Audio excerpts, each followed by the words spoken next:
Now on BBC World News, get up to date with the latest business, economic and market reports from the world's financial centres in World Business Report.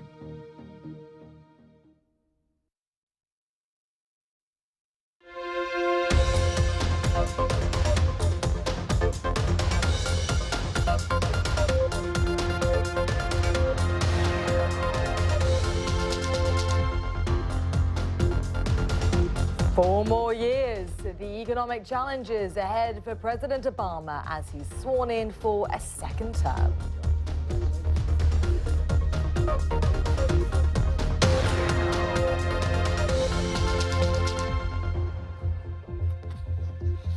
Very warm welcome to World Business Report. I'm Alice Baxter. In just a minute, we'll hear from Kim and .com on his latest venture. But first, as we've been hearing, preparations are underway for Barack Obama's second inauguration as U.S. president. As chief executive of U.S. Inc., he faces a tough 4 years. The economy is growing and firms are starting to hire again, but the recovery is still fragile. The U.S. government is trillions of dollars in debt and faces a budget crisis unless politicians can agree on spending cuts or a rise in borrowing. So what can U.S. households and firms expect from a second Obama term? Michelle Fleury has more now from New York. On election night in Chicago 2 months ago, a victorious President Obama pledged to fight for the middle class. I believe we can keep the promise of our founding. The idea that if you're willing to work hard, it doesn't matter who you are or where you come from. The pomp and ritual of the inauguration can't disguise how difficult it is to live up to that promise. Struggling to make ends meet, more Americans are dipping into their retirement savings to pay the bills. They are basically robbing the future, robbing their retirement years to get through to pay their bills today. And their problems are all too real. The middle class are poorer today than when Obama first took office, even though the actions he took helped save the economy. You made the necessary, the hard, the politically perilous choices that saved the American people, saved American industry, saved the global economy. A view reflected in the performance of the stock market. The Dow Jones Industrial Average is 68% higher today than it was 4 years ago. While Americans continue to struggle to reduce their household debt, President Obama faces a similar budget challenge. But coping with the country's ballooning debt of more than $16 trillion won't be easy. The motion is adopted. Without objection, a motion to reconsider is laid on the table. This was the moment in early January when Congress reached a last-minute deal to avoid automatic tax increases. But the battle doesn't end there. Harsh spending cuts go into effect in March unless there's another deal, and America will hit its borrowing limit around the same time. He really is confronted with and will be preoccupied, at least for the next several months, with this huge fiscal problem we have in the United States, projections of deficits that are enormous as far as the eye can see, and a clear disagreement between the president and members of his party and the Republicans in Congress over what to do with it. The President-elect of the United States, Barack Obama's first inauguration drew massive cheering crowds. The second will be a more muted affair. President Obama is no longer a symbol of hope. He's a man in the midst of a messy struggle to salvage America's economic promise. Michelle Fleury, BBC News, New York. A look at some other news now. Japanese and US investigators have widened the probe into problems that caused an All-Nippon Airways Dreamliner to make an emergency landing earlier this month. Safety officials had been concentrating on the Boeing 787's batteries, but are now reported to be investigating a backup power unit made by a different company. Japanese carrier ANA says it's had to cancel 335 flights whilst its Dreamliner fleet is grounded. Some 48,000 passengers have been affected. The world's second biggest maker of telecoms equipment has reported a 33% rise in earnings. Chinese giant Huawei benefited from rising sales in Europe and Japan, but the group has faced problems in the United States, while politicians have questioned its close ties with the Chinese government. The original Batmobile from the 1960 television show has sold for an impressive $4.2 million. However, you do get a lot of car for your money. It's almost 6 meters long and features an oil squirter fashioned from lawn sprinklers, perfect for giving your arch enemies the slip in a car chase. Now, his previous venture, megaupload.com, once accounted for more than 4% of the world's internet traffic. But US authorities shut down the file-sharing site, claiming it was being used to breach copyright and launder money. Well, internet tycoon Kim.com denies any wrongdoing and is currently on bail awaiting extradition at his home in Auckland. But despite his problems, Mr.com is still launching a new site. Greg Ward has more now from Auckland. Hello. See you today. Nice to meet you. Please you. come in. Thank you. Welcome to the world of Kim.com. This is the multi-million-dollar mansion occupied by the world's most controversial internet tycoon. Few have seen inside this private hideaway, but after a year of raids, arrests and courtroom battles linked to his mega upload business, .com is launching a comeback.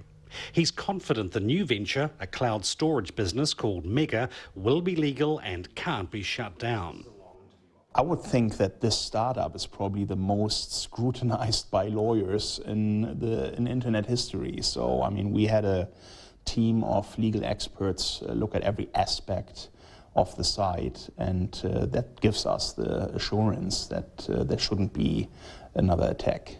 To show the size and scale of his sprawling property, .com suggested a quick flight in his private helicopter. Flying high, you are reminded that it was an aerial raid that led to .com's arrest 1 year ago. Armed police landed on the driveway, forced their way inside and began making arrests. The raid ended here in the mansion's so-called safe room. 4 armed officers burst into the room, grabbed .com, threw him to the ground and then bundled him away. Today, .com remains grounded. His future won't be clear until an extradition hearing in August. In the meantime, the 39-year-old has plenty of distractions. The .com mansion has its own recording studio, a library and a 25-metre pool. And in the midst of his legal battle, .com sees himself as a defender of internet freedoms rather than an online content pirate. I think the internet is going to grow into something much more important than it is today. And that's why it's so important that we stop any kind of attack that cuts into the freedom of the internet and that shrinks innovation and that chills people from using it. It's an argument he can't afford to lose. If convicted of illegally copying and distributing content, he faces up to 20 years in a US jail. But after winning a number of small victories in the case so far, he's confident that his future lies in the cloud and not in a cell. Greg Ward, BBC News, Auckland. Now, people most likely to want to buy and share media on the internet are Chinese. New research by consultants KPMG found that people in China, Singapore and Brazil lead the way in the global take-up of internet technology. 78% of Chinese people have a smartphone and more than half own a tablet. That's all according to the Digital Debates report, much higher than ownership rates in the United States and Europe. Well, what's behind this growing digital divide then? David Elms is the UK Head of Media for Management Consultants, KPMG, and he joins me live now. Good to speak to you. So China, Brazil, Singapore lead the way in consuming digital media. What do you mean by that? Well, I think what we're seeing with these developing countries is for the first time consumers are able to access content through mobile media. And I think that's really encouraging tablet and smartphone ownership over and beyond that we are seeing in the more developed countries. Well, you also talk about how people in those countries are more willing to pay for content as opposed to in Europe and North America. What's behind that change in attitude, do you think? Well, I think it's there's 2 reasons for that. Firstly, many people in the developing countries have not been conditioned to receiving content over the internet for free, as many people in the developed countries have. And secondly, even in the developed countries, what we are seeing is that people's ability and willingness to actually pay for content through mobile tablets and smartphones is higher than on fixed line internet.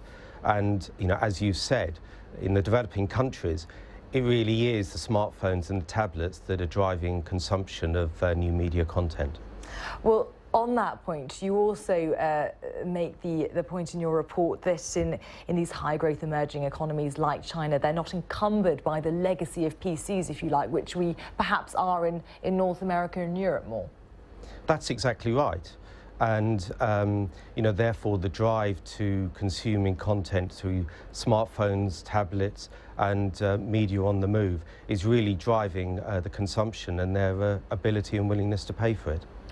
Do you perhaps see a change of attitude coming in North America and Europe? Perhaps it has to. Well, I think what we need to see here is media companies actually embracing the opportunity. There are clear risks, but also a huge opportunity.